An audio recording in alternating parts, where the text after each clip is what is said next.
Zamanlar heyvanlar arasında dabaq xəstəliyi artıb. Bu isə bir sıra insanların artıq ət istehlak etməməsinə səbəb olur. Siz bəs bu xəstəlikdən dolayı ət alırsınız yoxsa yox? Bəli, alırıq.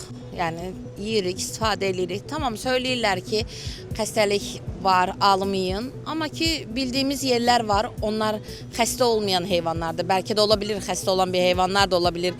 Getirilir, onu da biz bilmirik. Amma elə bir dükanlar var ki, yəni xəstəliyi yoxdur. Onun yəni sənədi var, təmizdir.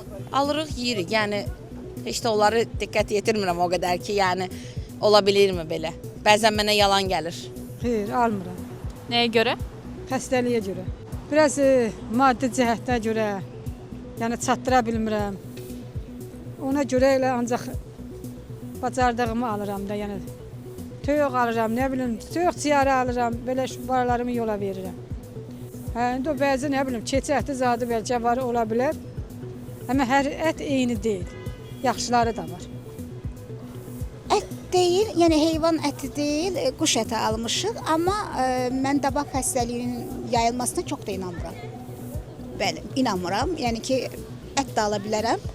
Yəni problem yoxdur mənim üçün.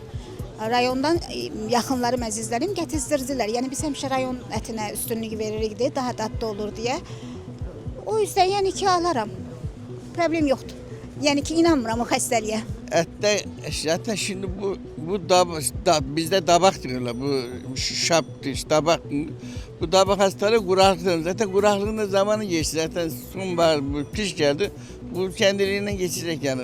Et alırıq var. Özümüzün tanıdığı yerden alırıq. Hardan geldiğini bilirik, alırıq.